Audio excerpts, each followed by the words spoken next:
Osteoarthritis is a painful condition that affects a lot of people over 55, and it can be difficult to know the best way forward when it comes to exercise and managing your symptoms. When symptoms are bad, it sucks.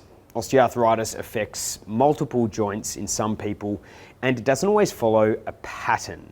Some mornings you might wake up feeling great, and another morning you might wake up feeling stiff and sore. Now, most people with osteoarthritis do want to be more physically active and start exercising. However, there is a lot of fear around making the condition worse, which is completely understandable. You probably have some questions that you would like answered. Is exercise good for osteoarthritis? What's the best type of exercise? And won't more movement wear out my joint? The truth is, exercise is one of the best things you can do to manage your symptoms of osteoarthritis and lead a more fuller, active life. Okay, let's take an example of osteoarthritis, in this case, knee osteoarthritis. Fiona is 65 and a recently retired teacher. Now, during her time as a teacher, she used to complain of a lot of knee pain during her daily tasks, but didn't have a lot of time to do anything about it. Now that she is retired, she actually wants to do more of one of her favourite hobbies, and that is hiking in the bush with her partner. But her knee osteoarthritis is holding her back. In fact, she has a Europe trip planned next year and wants to do some long day hikes.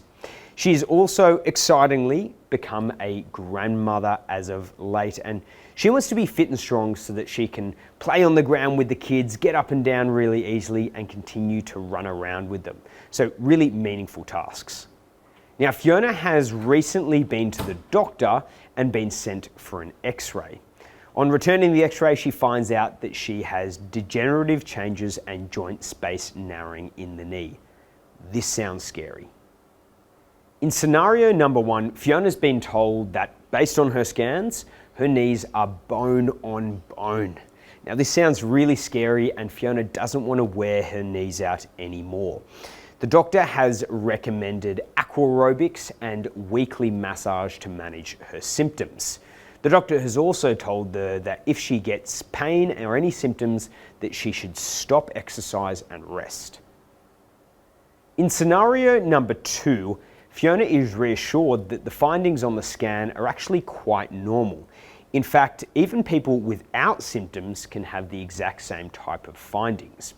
Fiona is reassured that she should focus more on her symptoms and less on the scans, and her doctor recommends that she starts a land-based exercise program.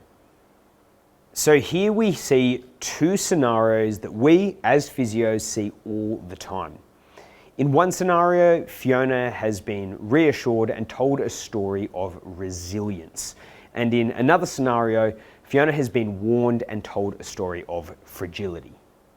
In scenario number one, Fiona opts to reduce the stress and load on her knees. She attends aquarobics classes and goes to the physio weekly for massage. Now, while she still does get pain, the massage does reduce her symptoms in the short term.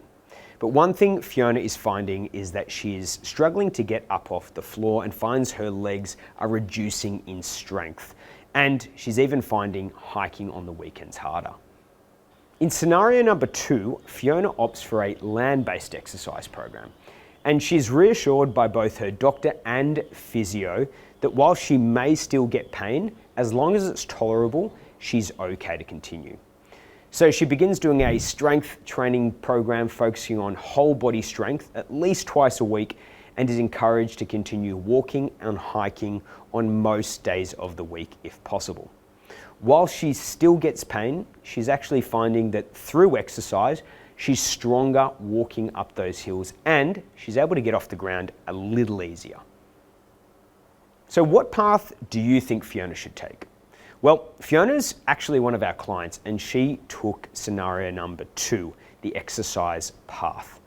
Now, Fiona started her strength training program twice a week, and we encouraged her to continue walking as much as was tolerable.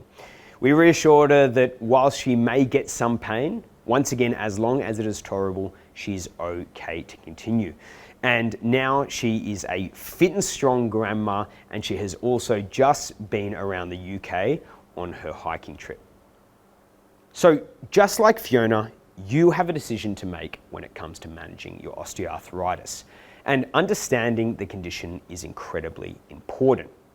It's important to understand that scans do not correlate well with how the person will feel and their symptoms. And knowing that exercise can improve your symptoms. In fact, our cartilage and joints actually need compression to absorb the nutrients in order to keep a healthy joint. And our joints don't wear and tear, our joints wear and repair. So understanding all these things can put you in a strong mindset to reduce your symptoms and continue to live an active and full life. Now, when it comes to long-term persistent pain in osteoarthritis conditions, it's important to note that hurt does not equal harm. There are obviously exceptions to this rule, such as a broken bone, but for the most part, your body is just very protective when you are loading a sensitive joint. Now, joints, just like other tissues in the body, are adaptable. So as you become more accustomed to the exercise over time, you'll find that it gets more and more tolerable. It's just important to find that right starting point. So whether you have knee, hip, back, shoulder, foot or hand osteoarthritis, being active and exercising is incredibly important when it comes to managing your osteoarthritis. You just have to find a manageable starting point for you, one that is tolerable. You don't have to stop doing the things that you love.